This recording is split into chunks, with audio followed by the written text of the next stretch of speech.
Hello दोस्तों, welcome back to the our YouTube channel education by Vivek. तो आज की इस वीडियो में हम लोग पढ़ने वाले हैं क्लास 11 का एक बहुत ही खूबसूरत सा चैप्टर जिसका नाम है the portrait of a lady. मैंने लास्ट टाइम इसके ऊपर एक वीडियो भी बनाई थी और आज मैं लेके आया हूँ उसी टॉपिक के ऊपर कुछ सम बेस्ड क्वेश्चन आंसर। तो चलिए देखते हैं।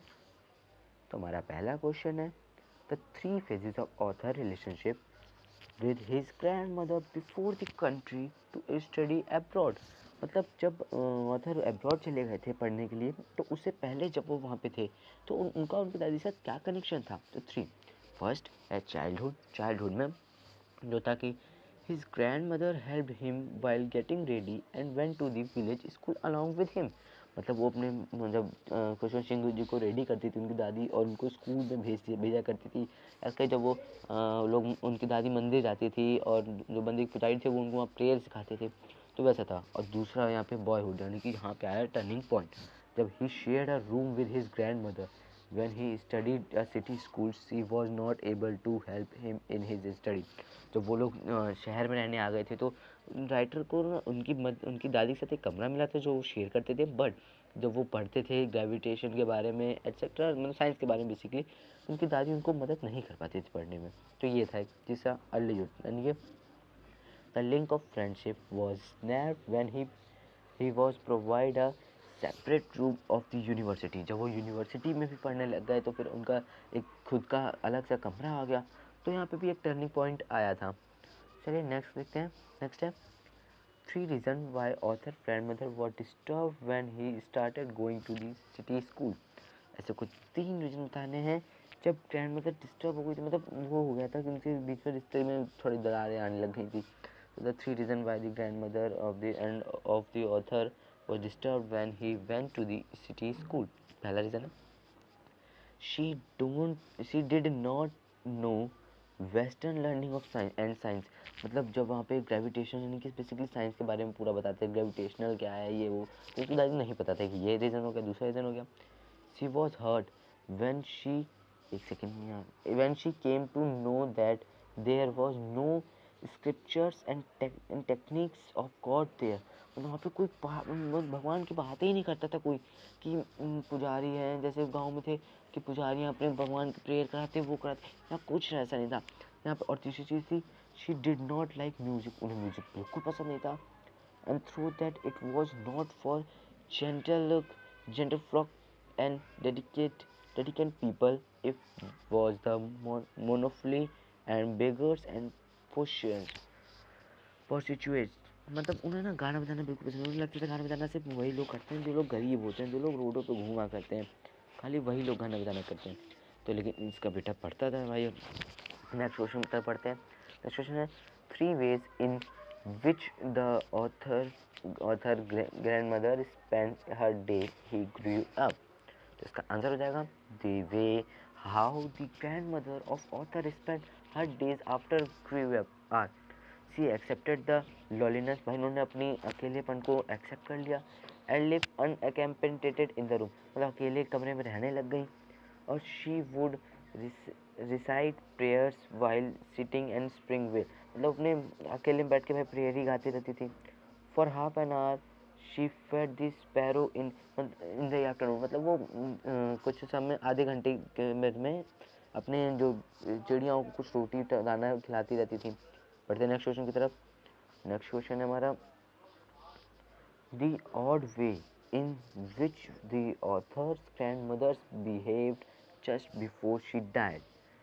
तो देखते हैं अब इसका आंसर क्या है कि the grandmother of the author did not speak to them before her death। अपनी डेथ से पहले किसी से बात नहीं कर रही थी।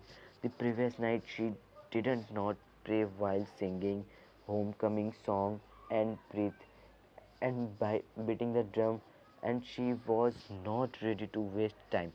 मतलब वो जो मरने की एक रात पहले वो प्रेयर गाना बंद कर चुकी थी, गाना नहीं गा रही थी, वो ड्रम भी करती थी, वो सब वो बंद कर दिया था और वो अपना टाइम वेस्ट नहीं करना चाहती थी।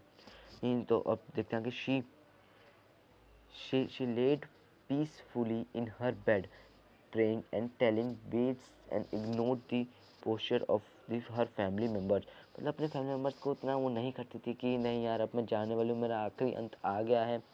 वो ये सब समझ चुकी थी कि उनका वो लास्ट डे है, तो उसलिए वो किसी को दुखी करना नहीं चाहती थी।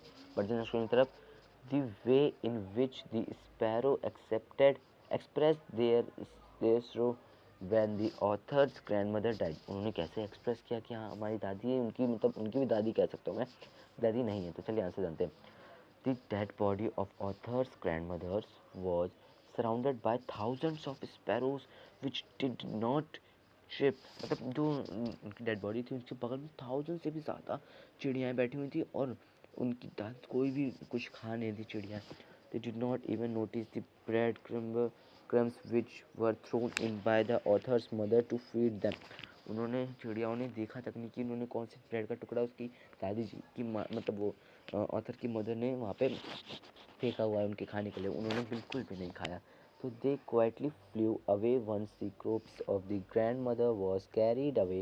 Hence this way the sparrow expressed their shore when the author's grandmother died। उन्होंने मतलब अपना दुख प्रकट किया, कुछ खाया पिया नहीं, दुख प्रकट करके फिर वो चले गए वहाँ से। तो नेक्स्ट क्वेश्चन है हमारा, the author's grandmother's was a religious person. मतलब वो एक पूजा पाठ वाली पर्सन थी। तो what are the different ways in which we come to know this.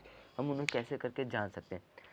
इसका आंसर ये मैं लिख के तो लाया हूँ इतना बड़ा सा, तो लेकिन आप इसको ना अपने वे में लिखिएगा, क्योंकि अगर आप इसे अपने वे में लिखेंगे तो आपको थोड़ा ज़्यादा आसानी होगी इसे याद करने में। बट कोई नहीं, एक बार मैं आपको ये बता दूँ, जस्ट एक सेकेंड। अगर मैं आपको ये बता देता हूँ या फिर मैं आपको ये नोट्स में दे दूँगा, आप इसके नोट्स डाउनलोड करके आप इसे देख लीजिएगा। थोड़ा सा खाली इसमें आप हिंट लीजिएगा, आप इसको डिट्टो मत छापिएगा, क्योंकि ये ना थोड़ा पढ़ाई लिखाई वाला क्वेश्चन है, समझ के लिखने वाला है। इसे हम अब जैसे लिखा है which we come to know this, हम उन्हें कैसे जान सकते हैं। तो ये आप थोड़ा बस ये जो है चीज़ें हिंट के लिए, बस ज़्यादा उसके लिए नहीं, ठीक है। चलिए बढ़ते हैं नेक्स्ट क्वेश्चन की तरफ। Question number 7। अब यहाँ से गाइस MCQs स्टार्ट है। So your first MCQ is, what was the grandmother's reaction when the author was going abroad? उनका क्या रिएक्शन था जब ऑथर वहाँ जा रहे थे अब्रॉड पढ़ने के लिए।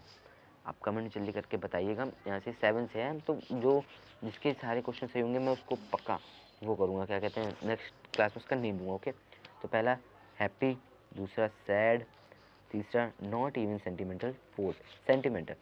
तो गाइस जब वो जा रहे थे तो वो खुश तो थी नहीं बिल्कुल भी, और दुखी तो होती नहीं थी।